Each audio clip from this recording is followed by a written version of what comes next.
नमस्कार दोस्तों हमारे इतिहास में कभी आधुनिक काल के इतिहास में, आधुनिक काल से मेरा मतलब यह है कि स्वाधीनता से कुछ समय पहले और स्वाधीनता प्राप्ति के बाद के वर्षों में एक घटना निरंतर पहेली बनी रही और वो अब तक पहेली बनी हुई है। उस पहेली का निराकरण हम लोग क्यों नहीं कर पाते, ये भी स्पष्ट नहीं है। ये पहेली है नेताजी सुभाष चंद्र बोस के बारे में। अब तक इस बात का ये रहस्य बाकायदा बना हुआ है कि नेताजी की जिस मृत्यु का या जिस उनके अंतकाल का जिक्र, चर्चा बहुत सारी जांच समितियों ने की, बहुत सारे आयोगों ने भी की और सरकारें भी करती आई हैं। और यही माना गया अंत में एक निष्कर्ष देकर 1945 में विमान दुर्घटना में उनका निधन हो गया था। लेकिन सबसे बड़ी जो कठिनाई, जो संकट अभी तक हल होने का नाम नहीं ले रहा, जिसका कोई संतोषजनक हमें उत्तर नहीं मिल पाता, कि जिस मंदिर में, बहुत पुराना मंदिर है रेणकोजी का मंदिर जापान में, जिस मंदिर में एक अस्थि कलश रखा है और जिस अस्थि कलश के बारे में ये कहा जाता है कि इसमें नेताजी की अस्थियां हैं। पहला सवाल ये है कि क्या नेताजी की अस्थियों को सम्मानपूर्वक भारत नहीं लाया जा सकता था?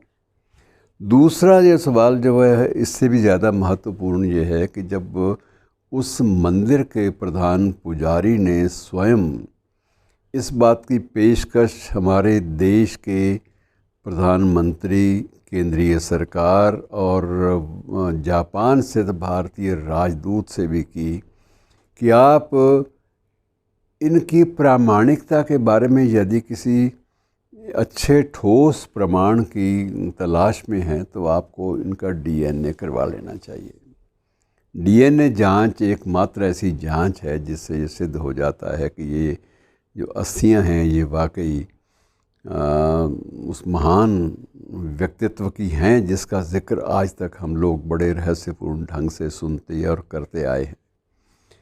अब इस पे ये है कि अब डीएनए जांच के लिए संबंधी, कोई ना कोई जीवित संबंधी चाहिए। नेताजी की बेटी अब तक है, कुछ वर्ष पहले तक नेताजी की पत्नी वो भी मौजूद रही है, और नेताजी के जो पुश्तैनी परिवार है उसके सदस्य भी अब तक हैं। तो ये काफ़ी हैं इतने लोग डीएनए जांच में अपना सहयोग देने के लिए, डीएनए जांच को प्रामाणिकता देने के लिए।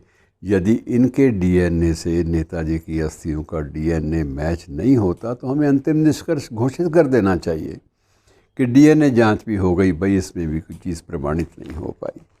लेकिन अगर नहीं हुई जांच तो हमें कम से कम ये तो देश को बताना ही चाहिए कि डीएनए जांच में हिचकिचाहट क्या है, हेजिटेशन क्या है, क्यों नहीं उसकी अनुमति दी जा रही, और इस विवाद को सदा के लिए उसका पटाक्षेप करने की जो बात है वो क्यों नहीं सोची जा रही। ये बात बड़ी अटपटी सी लगती है कि ये होना चाहिए, कहीं ना कहीं इसका निष्कर्ष निकलना चाहिए। और नेताजी की बेटी को भी ये शिकायत रही है, उनके दामाद को भी ये शिकायत रही है कि एक संभावना, एक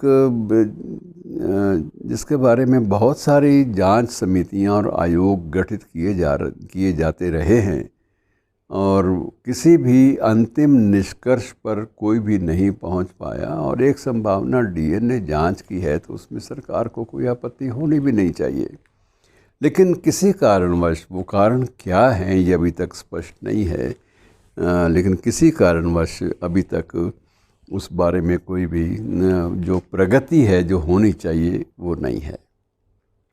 और यही कारण है कदाचित जिसकी वजह से, जिसके कारण से हम लोग अभी भी उन अस्थियों की प्रामाणिकता के बारे में कुछ भी कह पाने में असमर्थ हैं। और यदि वो नेताजी की अस्थियां हैं तो नेताजी की प्रिय धरा, प्रिय मातृभूमि, जन्मभूमि, वहाँ पर उन अस्थियों को लाए जाने में क्या आपत्ति है? क्या जापान सरकार ने कोई आपत्ति की है, या उस मंदिर की प्रबंधन समिति की तरफ से कोई आपत्ति की गई है, या यहाँ के किसी अन्य संगठन या बड़े व्यक्ति ने आपत्ति की है? ये सारी चीज़ें बड़ी स्पष्ट होनी चाहिए और बड़ा आसानी से इस शंका का निवारण हो सकता है।